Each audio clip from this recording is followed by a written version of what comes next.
Tantor Audio, a division of Recorded Books, presents Blood Money by T. O'Fallon, narrated by Samantha Prescott. Chapter 1. Gray paused, inhaling the building's thick, stuffy air. This op bugged the shit out of him to the point where he'd almost called it off. A bomb-sniffing canine named Max had already gone through the building and detected nothing, but Gray's nerves were lit up like a subway station. Something isn't right. His gut warned him they were about to fall ass-deep into a trap. For 8 months they'd been digging around without success, trying to find the safe house used by Ahmed Metopoulos, the now-dead pyramid assassin who'd tried to kill Gray's sister. And 2 days ago an anonymous call came in on the NYPD Crime Stoppers tip line. As the lead detective in the intelligence unit and lead investigator on the pyramid case, Gray had first crack in deciding how to proceed. He pushed the stairwell door open wider and froze. The hairs on his neck spiked to attention, and a droplet of sweat trickled down his back. Gray's stomach churned away at the rot-gut coffee he'd had an hour ago. Even though Metopoulos was long dead, he wasn't taking any chances. Pyramid assassins were infamous for booby-trapping their safe houses. He felt a tap on his shoulder and turned to see Dom raise his brows, questioning Gray's hesitation. Since some explosive devices could be triggered by radio frequency transmission, no radios were permitted within 100 yards. "We good?" Dom mouthed the words. Warning signals continued sparking up and down Gray's neck and back, but without a valid reason to articulate why he shut down an op mobilizing nearly 50 department personnel, 3 fire trucks and 2 buses, aka ambulances, from the FDNY, and cleared an entire city block, there was no turning back now. If he did, his captain would either cut off his balls or relegate him back to a uniformed beat in the South Bronx. Maybe both. He nodded, drew his Glock, and gripped it in both hands. Behind him, Dom and the other detectives did the same. He turned left into the hallway toward Metopoulos' door. Gray's boots barely made a sound on the carpeted floor. Only slight swishes of clothing and tactical gear came to his ears as the rest of his team quietly followed. Every one of the men on his 6 was handpicked by Gray and Dom, all with experience under fire. Yet another one of Gray's unbreakable rules: in a bad spot, take only the best. Particularly when he didn't know what or who might be waiting for them on the other side of the door. The only addition to his team was the tag-along FBI agent who he'd had no choice but to include. The moron was wearing a suit, for Christ's sake. Who the hell wears a suit to a high-risk warrant? On top of which, the guy had been late this morning and missed half of the pre-op briefing. Fucking feds. Outside the apartment door, Gray and the others stepped aside so that Taru could do its thing. The NYPD's Technical Assistance Response Unit began scanning the walls on either side of the door with thermal imaging units to detect any devices attached to the inside of the door. 2 bomb squad guys accompanied the team, one of whom was Sergeant Pete Miller. Although Gray hoped to hell Pete's expertise wouldn't be necessary. Moments later, the lead Taru officer gave Gray a thumbs up. No devices were detected at the door. Next, a thin camera probe was inserted between the bottom of the door and the threshold. A small portable device on the floor displayed a TV-like image of what the camera saw. The interior of the apartment was devoid of life, with only sparse furniture showing on the display. Another thumbs up. Though Gray had a search warrant in his pocket, building management had been strangely unable to locate the spare key to the apartment. Even the best locksmith would take too much time and would easily be heard puttering outside the door. For safety reasons, there would be no knock and announce. Time to blow the door. Gray signaled the apprehension tactical team officer holding Big Bertha, the battering ram used for tactical entries. Behind Big Bertha was the bunker, the guy holding a shield in one hand and a handgun in the other. Next in line were the remaining A-team members who would clear and secure the apartment. The rest of the men, including the FBI suit, stacked up behind Gray against the wall. At least the suit had the sense to draw his weapon and point it to the floor, not at the back of the guy in front of him. To the other side of the door, Pete and his partner, Finelli, waited, both wearing heavily padded green Gumby suits. Gray listened for sound inside the apartment. Nothing. All he heard was heavy breathing from his team and the rapid beat of his own heart. He held up his fist and counted to 3 with his fingers. On 3, Big Bertha's 30 inches of epoxy steel slammed against the door. The sound of metal on metal reverberated in the hallway. With a loud creak, the door partially gave way. One more swing, and Big Bertha tore the heavy door off the top 2 hinges. The door creaked as it twisted backward on the remaining hinge and crashed to the floor. The A-team charged in first, M4s and MP5s raised, heavy boots pounding on the parquet floor. Gray, Dom, and the rest of the detective squad swarmed in behind. Shouts of "Clear!" echoed in the apartment as the interior rooms were deemed empty of human threats. Still, Gray's heart hammered. He and the other detectives separated and began a sector sweep of each room for explosive devices and other evidence, being careful when lifting or opening anything, and not turning on any light switches that might set off a hidden charge. The main room held basic furniture, no photos, nothing personal, which was no surprise. Pyramid assassins were professionals, and the service they provided to their wealthy clients was completely anonymous. According to Interpol, when a pyramid assassin moved on, his location was cleaned of all evidence. So Gray didn't really expect to locate anything useful. But maybe they'd get lucky.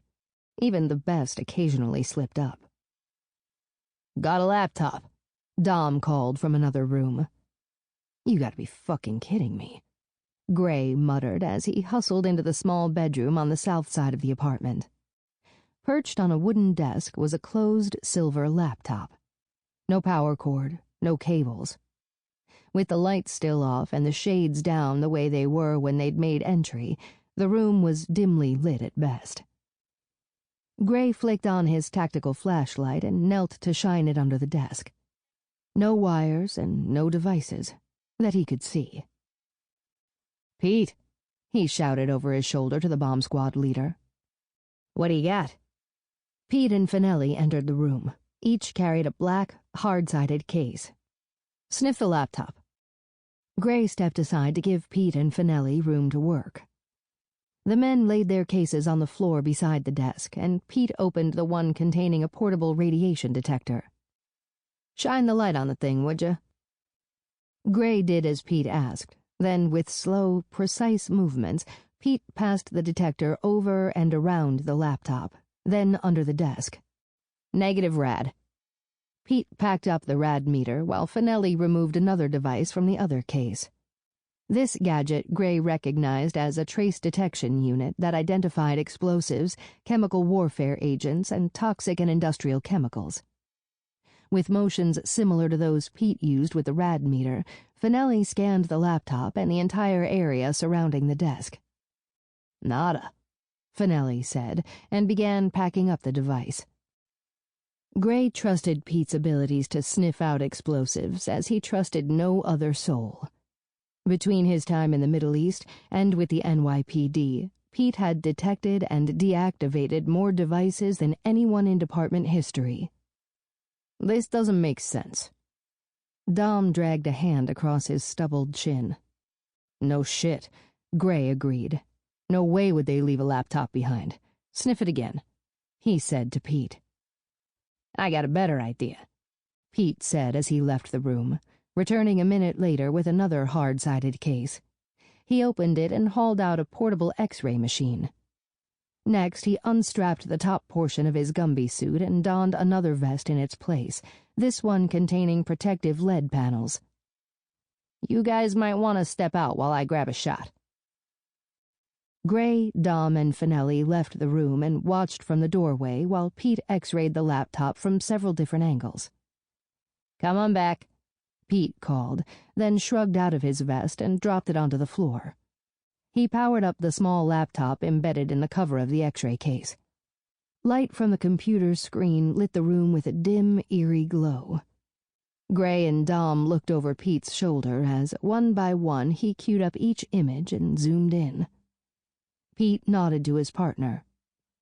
"Finelli and I still need to check the walls, but this laptop's clean."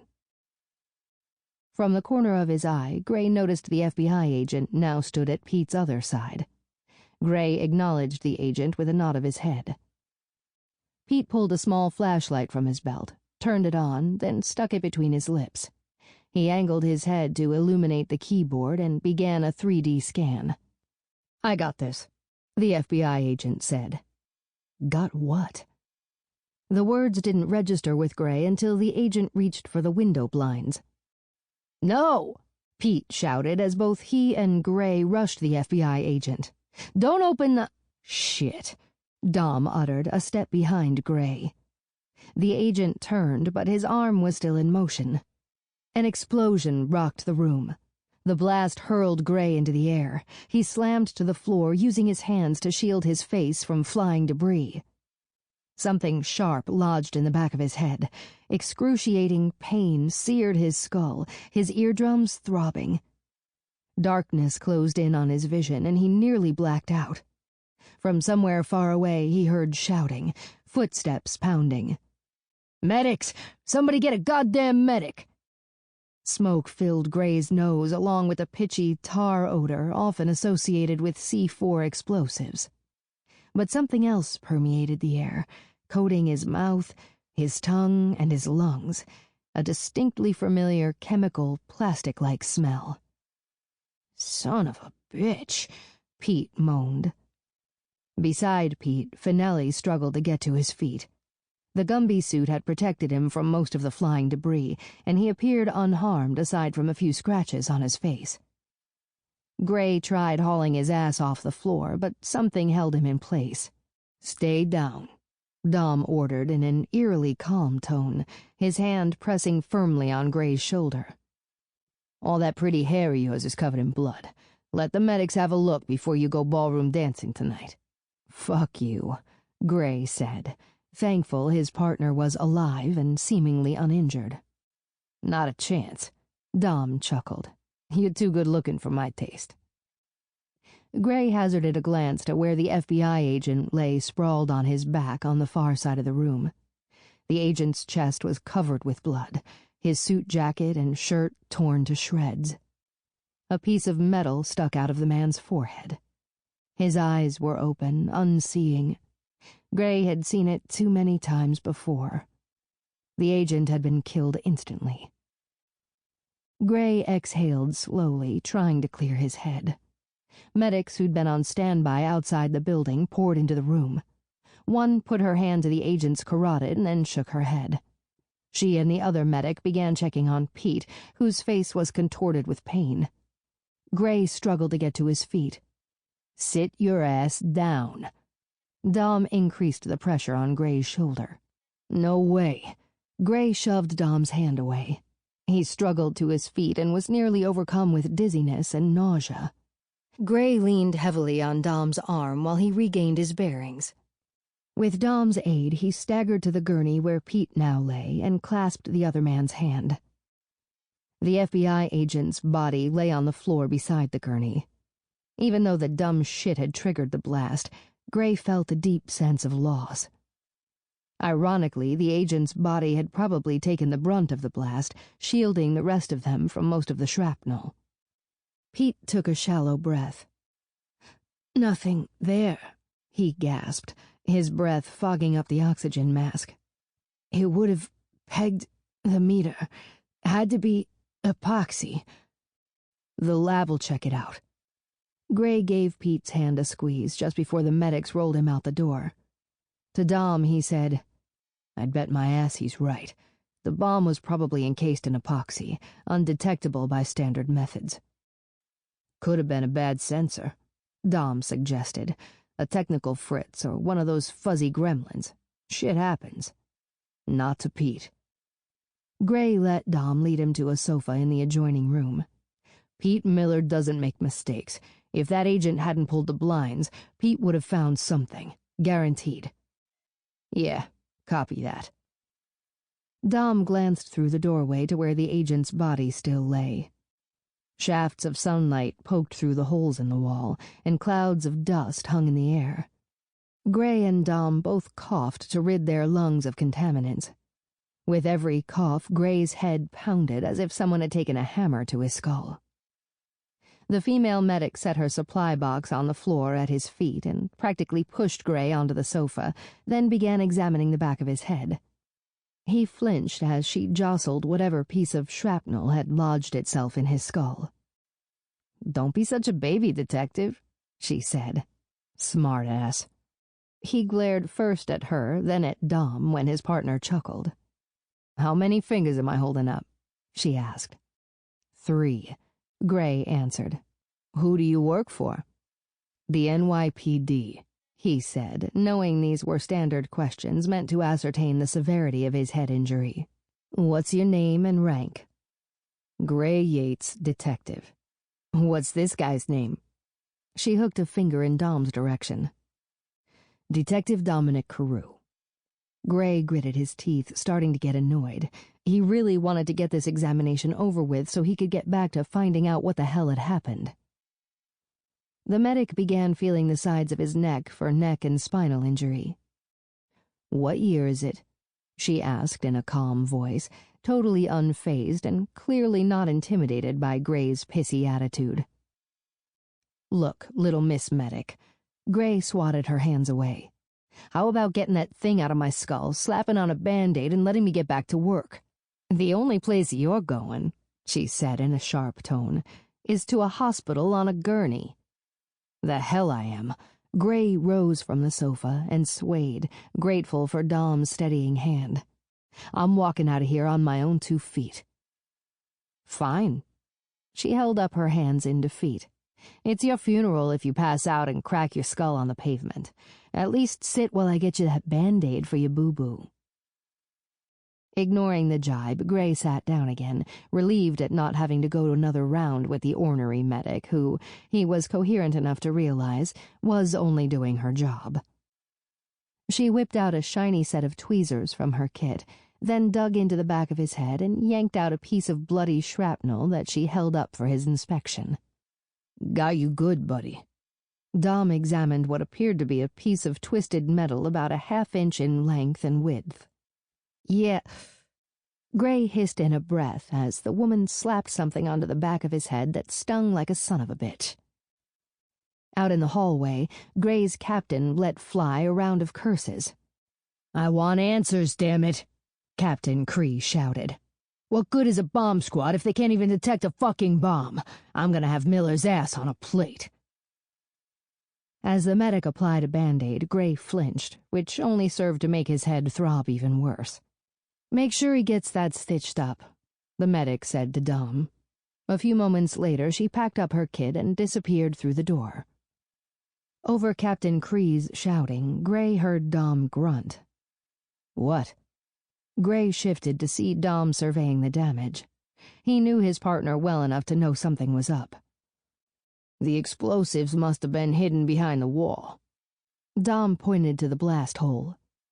"Someone did a kick-ass job of retaping the new sheetrock." Gray stood slowly, grabbing the door jamb for support. Again, Dom reached out to steady him so they could both eyeball the damage. "The blast blew open a 3-foot-wide hole," Dom said, "but most of the exterior wall remained intact. The explosion was directed inward." Their eyes met. "Anti-personnel bomb," they both said at the same time. Pieces of sheetrock lay on the floor, along with wood from the building's original beam structure. The opposite walls were peppered at different heights with shrapnel, probably nuts, bolts, nails, and pieces of scrap metal, one of which had caught Gray in the back of the head. The laptop lay on the floor, its cover partially ripped off, the screen shattered by flying debris. Gray seriously doubted anything useful would be recovered from its hard drive. It occurred to him that Metropolis could have rigged the bomb before he died, but the assassin had been dead for 8 months, so who called in the tip? Someone who wanted to kill police. Another assassin. "Smell that plastic?" Gray asked. From the distant look in his partner's eyes, he could tell Dom was far away. "I've smelled it before. So have you." In a heartbeat, Gray flashed back to a day 15 years ago. Afghanistan, a hospital blown to bits. Innocent children shredded beyond recognition by shrapnel. His unit decimated. Because the woman I trusted betrayed me and everyone else in that hospital. Dom rubbed the side of his right leg. Ah, hell. Gray knew there was a long, ugly scar on Dom's right leg. He'd seen it when they worked out in the gym together. He'd also seen it the day of the explosion all those years ago. His leg bloody and torn. Whenever anyone asked him about it, Dom joked that an old girlfriend scratched him with her nails during mind-blowing sex. But Gray knew Dom's humor was a cover for not only the physical pain, but the pain of loss he'd suffered that day. At the sound of whipping fabric, they both turned to watch as two medics covered the FBI agent's body with a white sheet. "Damn, but this shouldn't have happened," Gray said as he watched blood from the man's wounds begin to soak through the fabric. With Dom's assistance, he verified the rest of the entry team was unhurt. He also ordered the apartment vacated until the place could be thoroughly swept for additional explosive devices. The tenants who'd been evacuated would be pissed off at being homeless for another day, but better that than get blown to bits. After briefing Captain Cree and Lieutenant Fry, Gray let Dom drive him to the hospital where a doctor stitched up the back of his head. They checked in on Pete, who had several busted ribs from being flung against the door jamb. Despite Gray's assurances to the contrary, Pete was still kicking himself over what had happened. "The FBI is out for blood over the loss of their agent." Dom maneuvered the car out of the hospital parking lot. "They want in on the case." "Christ," Gray groaned. "It's bad enough they think their guy getting killed was our fault, and now, in typical Fed fashion, they're all up in our face telling us how to do our jobs." "Abso-fucking-lutely," Dom agreed. "The lieutenant's trying to calm them down and keep them off our asses." Gray still felt like shit that they'd lost someone today. Never should have happened. Lieutenant Fry ought to tell them it wasn't the guy's fault for pulling the blinds. It was his fault for being late for the briefing during which Pete warned everyone not to touch a damn thing. They drove the next few minutes in silence as Dom headed downtown to Gray's apartment on the Lower East Side of Manhattan. Dom kept sending him sideways glances. "You okay?" "Yeah. Not even close." Dom braked at a red light. "You think the janitor was the only one the pyramid got to?" "Dunno." Gray rubbed his forehead, which had finally stopped throbbing like a snare drum. "But I intend to find out." A year ago, Gray's sister, Detective Cassie Yates, had been working an undercover assignment when a contract hit was put on her. She'd been hiding out in upstate New York under a fictitious identity while he and Dom worked to discover who contracted the hit. During a phone conversation with Cassie, bugs were discovered in both his and Dom's desk phones. Shortly thereafter, Ahmed Metopoulos found Cassie and blew up her trailblazer. Luckily, she hadn't been in it at the time, and Cassie's now husband, Chief Mike Flannery of the Hopewell Springs Police Department, killed Metopoulos before he could finish the job. It hadn't been much of a stretch that it was an inside job, so Gray worked with Internal Affairs to obtain bank subpoenas for select employees in One Police Plaza, where he and Dom worked. They focused on employees working night tours of duty, figuring too many people were around during the day for the job to go unnoticed, and they got lucky. Records showed a large cash deposit to 1PP's night janitor, who turned out to have a major gambling debt. The janitor fessed up that he was contacted via phone by an anonymous man with an accent. The man promised cash if he planted the bugs. "Did the banks get back to you on those other subpoenas?" Dom asked as he wove in and out of traffic. Gray shook his head, instantly regretting it when his head began throbbing again. "Not yet." He braced his arm against the door as Dom turned left onto East 12th Street. We should have them in a couple of days. On a hunch, he and Internal Affairs recently served a second set of subpoenas for all remaining 1PP employees' bank records, including those of employees working the day shift. 1PP was so integral to the city's safety and security that Gray couldn't ignore the possibility that the pyramid had a backup plan in case the janitor didn't work out, or might even go so far as to try to plant one of their own inside police headquarters. "Still got a date with Alex tomorrow night?" Dom asked as he braked for a bunch of teenagers emptying out of the Village East cinema. "Yeah." Gray grinned like an idiot. Only Alex could make him do that. From the moment Alexandra Romano, the intelligence unit's police administrative aide, had begun working at 1PP 10 months ago, Gray had been attracted to her like a heat-seeking missile locked on target. To say he was looking forward to his date with Alex was a colossal understatement. The only thing casting a dark pall over his impending date was the pyramid. They'd tried to kill his sister, and now they'd killed a federal agent. They had to be stopped, and Gray was the one to do it. As Dom hung a right onto Avenue C, heading for the East Village, Gray vowed that if it was the last thing he did on this earth, he would bring down the pyramid. He'd let nothing stand in his way. Nothing. Chapter 2. Alex eyed the clock on the wall for what must have been the 10th time in the last hour. If she didn't know better, she'd say the damn thing was ticking backward. 1 hour until... my first date with Gray. She glanced at his desk, but he wasn't there and hadn't been all day. Has he forgotten about our date? She certainly hadn't. It had been the subject of her dreams for months, long before he'd even asked her out. "Hey, beautiful," a deep voice said from behind her. Alex's belly fluttered with excitement, and she swiveled her chair to find Gray standing there, looking devastatingly handsome, as always. She took a deep breath, inhaling his aftershave. She loved the way he smelled. Truthfully, she loved everything about Detective Gray Yates. Short, thick, dark brown hair set off a hard, chiseled bone structure. Beautiful, intense silver-gray eyes glittered down at her. At nearly 6'3", she guessed, he towered over her even when she wore heels.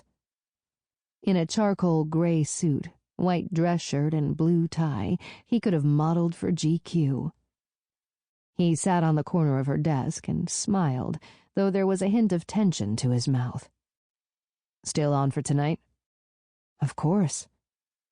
Alex worried that his smile was a cover-up for the emotional pain he carried over the FBI agent's death. She knew it weighed heavily on him. "But I wasn't sure you still wanted to go after what happened yesterday." When she'd gotten news of the explosion, her mouth had gone dry and her chest had tightened with panic.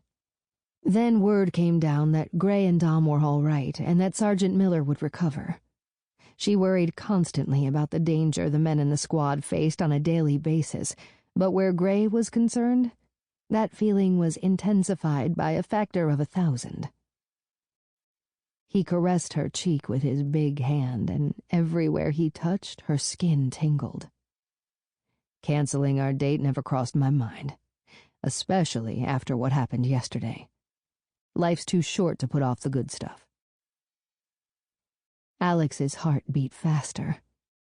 "Does that put me in the category of good stuff?" "You." Gray lowered his voice, his eyes flaring with heat.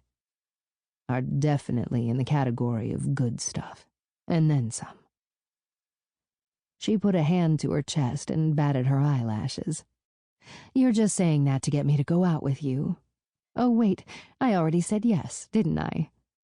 "That you did," Gray nodded. "Good thing, because I wouldn't have taken no for an answer. I'm guessing that no woman has ever turned you down. Not with that face and body." Gray massaged his chin and stared up at the ceiling, doing an admirable job of feigning deep thought. "Well, there was this one woman in Minnesota who—" He shook his head. "No, my mistake. Sample complete. Ready to continue?